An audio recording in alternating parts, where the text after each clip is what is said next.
مجھے بڑا موقع مل گیا دو معاشروں کو موازنہ کرنا.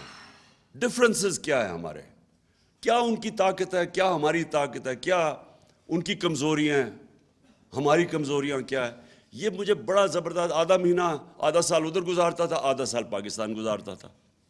تو مجھے دونوں جو سوسائٹیز تھی ان کو میں نے بڑی اندر سے دیکھا. اور میں شاید وہ پاکستانی تھا جس کو ایک برطانیہ کے انگلش اسٹیبلشمنٹ نے اپنایا, تو میں نے اندر سے ان کو دیکھا. تو دیکھیں, جو چیز ایک اگر معاشرے نے اوپر جانا ہے, اس کی پرواز اوپر جانی ہے, تو آزادی کے بغیر معاشرہ اوپر نہیں جا سکتا. اب وہ کیا چیزیں جو اب, اور اسی دوران میں نے پھر اسٹڈی کیا اپنی تاریخ. اسی دوران یہاں سے جب گیا نہیں مجھے پتا تھا, آہستہ آہستہ میں نے اپنا سارا اپنی تاریخ, اپنی دین, اس کو اسٹڈی کیا. تو میں نے ریئلائز کیا کہ جو اللہ کیوں ہمیں حکم دیتا ہے کہ ان کے راستے پہ چلو, ہماری بہتری کے لیے, کیونکہ وہ دنیا کی تاریخ کا سب سے سکسیسفل ماڈل تھا. کبھی بھی نہیں ہوا کہ اتنے تھوڑے وقت میں دو سپر پاورز گھٹنے ٹیک جائیں, ان لوگوں کی جن کی حیثیت ہی کوئی نہیں تھی, کوئی ٹیکنالوجیکل ایڈوانس نہیں تھا. مثلا منگولین, چنگیز خان کے منگولین بھی دنیا پہ چھا گئے تھے, لیکن ان کے پاس انہوں نے زبردست ایک وار مشین ڈیولپ کی تھی, ٹیکنالوجی تھی ان کی کمان تھی جو زیادہ دور مارتی تھی, اس کی وجہ سے وہ گئے تھے. یہاں تو ایک کتاب بھی ہے, دی عرب کانکویسٹ, وہ لکھتی ہے کہ یہ جب یہ نبی صلی اللہ علیہ وسلم دنیا کے پردہ کرنے کے بعد 30 سال میں وہ ساری دنیا پہ چھا گئے. کوئی نئی ٹیکنالوجی نہیں تھی, جو جنگیں ہوتی تھیں ان کے نمبر بھی کم ہوتے تھے, دوسرے زیادہ ہوتے تھے. اور وہ کیونکہ ایک انگریز لکھ رہا ہے, وہ فینومینا اسٹڈی کر رہا تھا کہ کیا چیز تھی, کہ کیا ان کی موٹیویشن تھی. تو میں مجھے جو افسوس ہوتا ہے کہ ہم نے کبھی اس چیز کو اپنے بچوں کو بتایا ہی نہیں. میں نے رحمۃ اللہ عالمین اتھارٹی بنائی اسکالرز کی, تاکہ ان کو کریکولم ڈیولپ کریں ہمارے اسکول کے بچوں کے لیے, تاکہ بچے یہ سمجھے فینومینا, ہم اپنے بچوں کو بتائیں. کیونکہ آج یاد رکھیں, آج جو موبائل فون کی وجہ سے جو آج ہمارے بچوں کو مشکلات اور کنفیوژن کا سامنا کرنا پڑا ہے, جس طرح کا مٹیریل موبائل فون پہ اب ہے, اگر آپ اپنے بچوں کو نبی صلی اللہ علیہ وسلم کی سیرت سے ان کو مضبوط نہیں کریں گے, یہ بہت مشکل وقت ہے بچوں کے, یوتھ کے لیے بھی. تو اس لیے میں نے یہ اتھارٹی بنائی کہ یہ ڈیبیٹ ہوگی یونیورسٹیز میں, ہمارے اسکالرشپ اس کو اسٹڈی کریں گے اس فینومینا کو. اور یہ اس حکومت نے آ کے وہ بند کر دی اتھارٹی. یہی اگر یہ فینومینا اگر امیجن کرے ویسٹرن سویلائزیشن میں ہوا ہوتا تو ابھی پتہ نہیں کتنی فلمیں بن رہی ہوتی, کیا ہوتا, کتابیں لکھی جا رہی ہوتی. ان کے ہالی ووڈ کے اندر بتایا, کیونکہ کبھی بھی اتنے تھوڑے وقت پہ اتنے عظیم لوگ ہی نہیں آئے. یہ بھی ہسٹوریکل فیکٹ ہے. جو نبی کے ارد گرد تھا وہ ایک عظیم انسان بن گیا. حضرت بلال جو غلام تھے, انہوں نے 2 جنگوں کے اندر قیادت کی. انسانوں کو بدل دیا. میرا پوائنٹ سارا یہ ہے. اور انسان بدلتا ہے ذہن کے اندر, جب آپ اس کو آزاد کرتے ہیں, اس کو بڑا ضروری تعلیم دیتے ہیں, صحیح تعلیم دیتے ہیں. تعلیم بھی ہر کوئی تعلیم آزاد نہیں کرتی. اور تعلیم اور پھر انصاف. مدینہ کی ریاست کی بنیاد عدل اور انصاف تھی. کیونکہ جو ابھی شیرین نے بڑی بات کی کہ جو جسٹس ہے, جو انصاف ہے, وہ انسان کو حقوق دیتا ہے, اور انسان کے جو ہیومن رائٹس ہیں وہ انسانوں کو آزاد کر دیتا ہے. اور میں نے کیسے دیکھا, کیونکہ میں تو یہاں جب گیا تو یہاں ایوب خان کی ڈکٹیٹرشپ تھی. تو ادھر جب میں نے دیکھا کہ اسٹوڈنٹس, یونیورسٹی اسٹوڈنٹس, ان سب کو اپنے رائٹس کا پتہ تھا. اتنی سی کوئی ان کا وزیر وغیرہ کوئی ایسے لگے کہ اس نے ٹیکس پیئر کا پیسہ غلط خرچ کر دیا، اسٹوڈنٹس بول پڑتے تھے، ڈیمونسٹریشنز ہو جاتی تھی. اتنے آگاہ تھے وہ کہ ہمارے حقوق کیا ہیں. آزاد لوگ تھے، اور آزاد لوگ پریشر ڈالتے ہیں حکومت کے اوپر، اس کی جرت نہیں ہوتی کہ لوگوں کے حقوق کی خلاف ورزی کرے. آزاد قوم اپنے پروٹیکٹ کرتی ہے اپنے حقوق کو. اور آزاد قوم میں آزاد ذہن آتے ہیں، اور آزاد ذہن ہی اوپر جاتے ہیں. یہ جو انوویشنز ہوتی ہیں دنیا میں، ڈسکوریز ہوتی ہیں، انوینشنز ہوتی ہیں، یہ اوریجنل مائنڈز کرتے ہیں، غلام نہیں کر سکتے. غلام انتظار کرتے ہیں کہ جی ہمیں وہاں سے ہمیں کوئی نئی بتایا جائے، جی نئی ٹیکنالوجی، اور ہم وہ اڈاپٹ کر لیتے ہیں. لیکن آزاد ذہن ڈسکوری کرتے ہیں. اور اسی لیے کتنے 100 سال تک سارے ٹاپ سائنٹسٹ مسلمان تھے، کیونکہ وہ آزاد انسان تھے. آپ جب ان کے حقوق، جو کلچر ڈیولپ ہوا تھا مدینہ کی ریاست میں، آپ رائٹس کا یہ دیکھیں کہ آج بھی آپ تصور نہیں کر سکتے کہ یہودی شہری حضرت علی رضی اللہ تعالیٰ سے کیس جیت جاتا ہے جب وہ خلیفہ ہوتے ہیں. آپ تصور کریں کہ آج بھی آپ یہ تصور کر سکتے ہیں کہ مائنورٹی جا کے ایک ہیڈ آف اسٹیٹ سے کیس جیت سکتی ہے کورٹ آف لاء میں. تو انہوں نے سب سے زیادہ ایمفسس انصاف پہ دیا اور رائٹس پہ.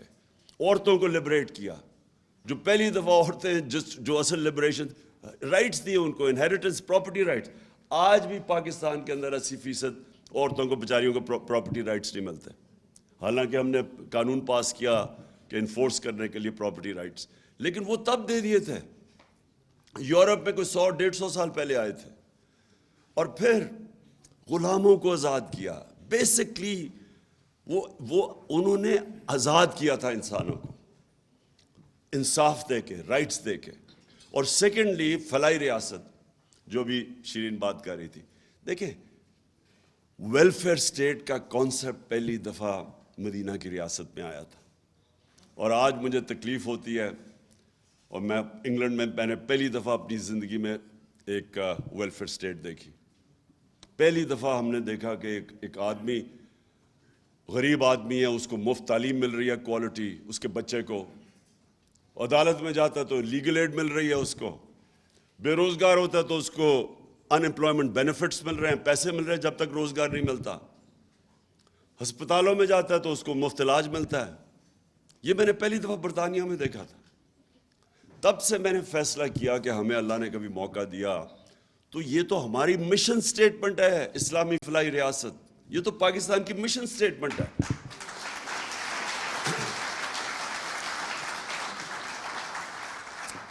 اور پھر یہ جو ہم ابھی شیرین نے بتایا، ہمارا اتنا ہیلتھ کارڈ ہم لے کے آئے، اور آپ اندازہ نہیں لگا سکتے کہ یہ غریب گھرانے کے لیے کتنی بڑی نعمت ہے. آپ اندازہ نہیں لگا سکتے. جو آدمی، میں نے شوکت خانم کینسر ہاسپٹل کیوں بنایا تھا؟ والدہ کو کینسر تھی، تکلیف میں تھی، یہاں کوئی ہاسپٹل نہیں تھا. میں ایک ڈاکٹر کو میو ہاسپٹل میں، مجھے ابھی بھی یاد ہے، ڈاکٹر مسعود ہوتے تھے، میں ان سے کنسلٹ کرنے گیا اپنی والدہ کے اوپر. باہر مجھے اس کی ویٹنگ میں ایک آدمی نظر آ گیا، بوڑھا آدمی. وہ جا کے اس سے وہاں پوچھ رہا تھا کہ اس کا دوائی مانگ رہا تھا، کوئی اس کے جو کمپاؤنڈر جو بھی ہوتا ہے اس کے پاس کہہ رہا تھا کہ ایک طرف پرچی پکڑی ہوئی، ایک طرف دوائیں پکڑی ہوئی. کہتا میں نے ساری دوائیں لے لی ہیں. اس نے کہا نہیں، آپ نے نہیں لی، آپ نے ابھی یہ بھی لینی ہے. تو اس کی میں نے شکل دیکھی، بوڑھا آدمی. تو جب وہ گیا، میں نے اسے پوچھا کیا ہوا اس نے کہا یہ سارا دن مزدوری کرتا ہے اور ساری رات اپنے بھائی کے ساتھ بیٹھتا ہے جو کینسر سے مر رہا ہے. تب میں نے فیصلہ کیا کہ ہمارے جیسے لوگوں کو اتنی تکلیف، امیجن کریں بیچارے غریبوں کے اوپر کیا گزرتی. تو سوچے کہ کسی گھر پہ بیماری ہوتی ہے، وہ پہلے سے ہی سبسسٹنٹ مشکل سے اپنا، اور آج کل کے زمانے میں تو میں سوچ بھی نہیں سکتا، جو بجلی کا بل دے، بچوں کے اسکول فیس دے، کیا کرے. اور ایک بیماری ہوتی ہے، ساری ایویڈنس شو کرتی ہے کہ ایک ایسی بیماری آتی ہے سب سے زیادہ جو لوگ غربت کی لکیر سے نیچے جاتے ہیں وہ ایک گھر میں بیماری آ جاتی ہے, اس میں سارا گھر بار اپنا پیسہ پوسا خرچ کر کے مقروض ہو جاتا ہے. تو وہ ہیلتھ کارڈ انہوں نے بند کر دیا, اور وہ بے حسی دیکھیں ان لوگوں کی. وہ یہ کہہ رہی ہے کہ عمران خان کو فائدہ ہو جائے گا اس سے, اس لیے بند کر دو. وہ دوسرا بھی سوچ رہے ہاں وہ کہہ رہا ہے, وہ دوسرا کہہ رہا ہے, وہ شہباز شریف, کہ ہاں بند کر دیتے ہیں, اور میں کہوں گا ہمارے پاس پیسہ نہیں ہے.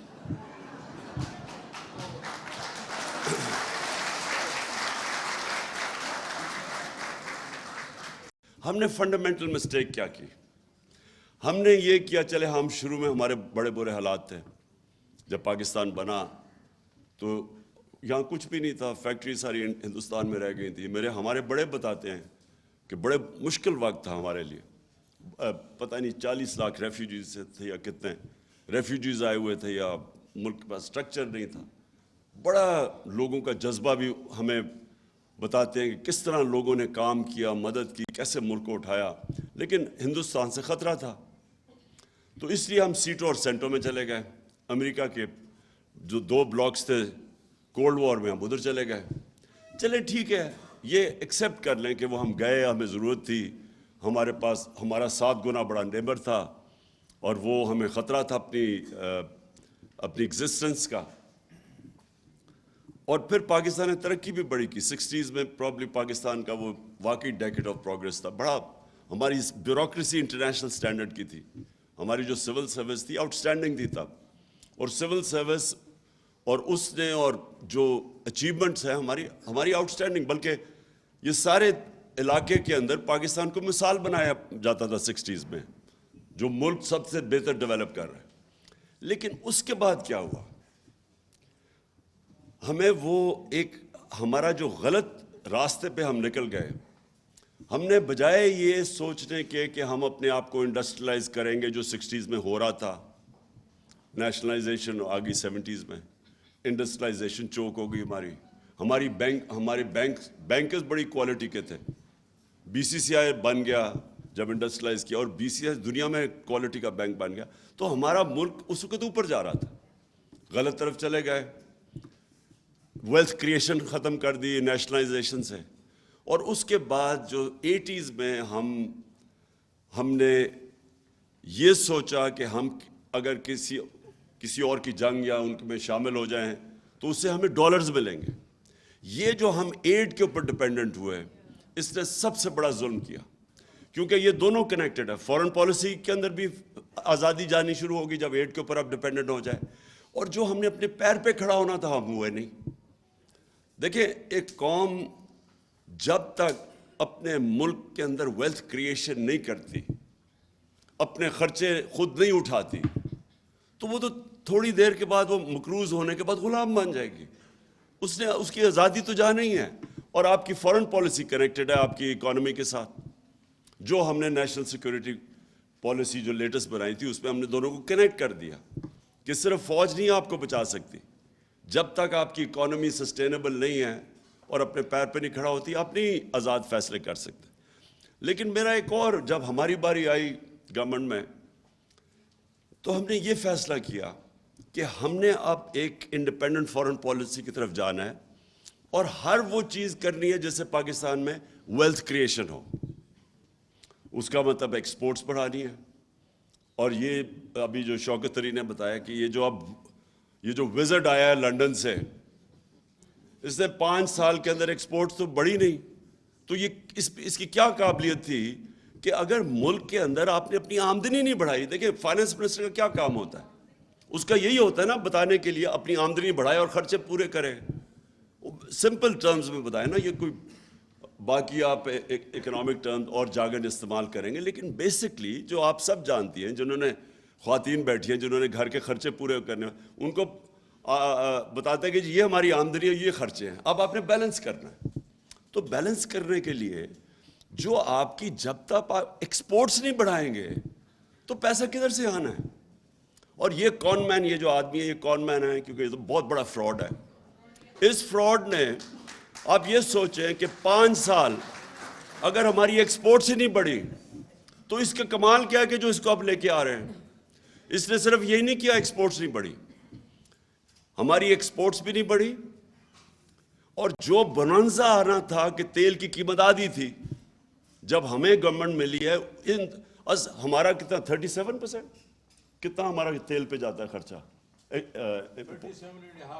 37.5% جو ہمارا امپورٹ بل ہے وہ تیل سے ہے. تو جب تیل آدھی قیمت پہ تھا تو ہونا تو چاہیے تھا کہ ہمیں اپنے ریزروز بلڈ کرنے چاہیے تھے, ہمیں اپنی ایکسپورٹ بڑھانی چاہیے تھی. اس نے کیا کیا, اس نے روپے کو اوور ویلیو کیا, اور میری تھیری ہے اس کے اوپر, اوور ویلیو اس لیے کیا کیونکہ یہاں سے یہ روپیوں کو ڈالر پہ چینج کر کے باہر بھیج رہے تھے تو زیادہ ڈالر آتے تھے, کیونکہ اس کی کوئی اکنامک سینس تو نہیں ہے. آپ کی انڈسٹری بند ہو رہی ہے, ٹیکسٹائل فیصل آباد میں جاؤ تو وہاں وہ ریل اسٹیٹ میں چلے گئے انڈسٹری بند کر کے. تو انڈسٹری کے ایکسپینس پہ, ایکسپورٹس کے ایکسپینس کے اوپر آپ نے روپیہ کے نیچے رکھا ہوا ہے, ایکسپورٹس اسے رک گئی, انڈسٹری آپ کی جو ویلتھ کریٹ کرتی ہے وہ رک گئی, بلکہ بند ہونی شروع ہو گئی. تو کیا وجہ ہوگی پیچھے؟ میں سمجھتا ہوں کہ یہ ہے ہی کرپٹ مافیا. ان کی کوشش ہی یہ ہے کہ میکسیمم یہاں سے پیسہ چوری کر کے باہر لے جاؤ. کوئی دنیا میں مثال نہیں ہے کہ سارا ٹبر باہر بیٹھ گیا جا کے, پاکستان میں گورنمنٹ کر رہے ہیں, لوٹنے کے لیے آتے ہیں پھر باہر چلے جاتے ہیں. اس کی کوئی مثال نہیں ہے. مجھے کوئی بنانا ریپبلک بھی بنائے جدھر اس طرح کا مذاق ہو رہا ہے, اور وہ جیسی ان کی پتہ چلے چوری پکڑنی ہے باہر بھاگ جاتے ہیں.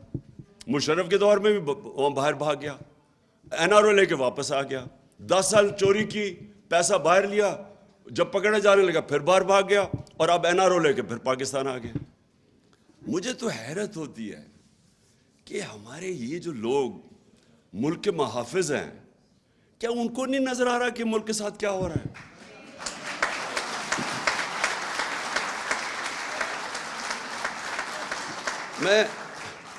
ہم نہیں چاہتے, میں اننیسری تنقید کسی کی نہیں کرنا چاہتا اپنے اداروں کو, لیکن مجھے یہ سمجھ نہیں آتی کہ کیا یہ اس کے لیے کوئی جینیس تو نہیں ہے؟ کیا سب کو نہیں نظر آ رہا کہ ملک کے ساتھ کیا ہو رہا ہے؟ کیا نظر نہیں آ رہا کہ یہ ملک کے ساتھ آپ ان لوگوں کو, جن لوگوں نے اس ملک, ان کے دور, ان دونوں خاندانوں کے دور میں بنگلہ دیش بھی آگے نکل گیا, ہندوستان آگے نکل گیا ہمارے سے. 80 کی دہائی میں جب کرکٹ کھیل کے ہندوستان سے آتا تھا پاکستان, تو لگتا تھا غریب ملک سے امیر ملک میں آ گیا ہوں. ہم ہمیشہ, ڈاکٹر عشرت حسین اپنی کتاب میں لکھتے ہیں کہ 90s تک پاکستان زیادہ تر اکنامک انڈیکیٹر سے ہندوستان سے آگے تھا, اور بنگلہ دیش کی تو کوئی بات ہی نہیں کرتا تھا. بنگلہ دیش بھی آگے نکل گیا جب سے یہ دو آئے ہیں. یہ اربوں پتی بن گئے, ملک کو مقروض کر گئے. اور کون سی مائنڈ ہے جو ان لوگوں کو واپس مسلط کر رہا ہے ہمارے پہ؟ یہ پاکستان کے خیر خواہ نہیں ہے جو بھی کر رہے ہیں, جو بھی یہ کر رہے ہیں. میں آپ کو بتاؤں کہ اس سے بڑی ملک کے خلاف غداری نہیں ہو سکتی.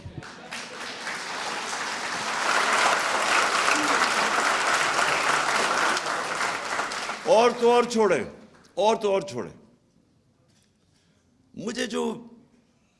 مجھے سمجھ نہیں آتی کہ کیا ہم ریئلائز نہیں کر رہے کہ ہم اپنے ملک کو, معاشی نقصان تو ایک طرف ہے, ہم اس ملک کی اخلاقیات کس طرح تباہ کر رہے ہیں.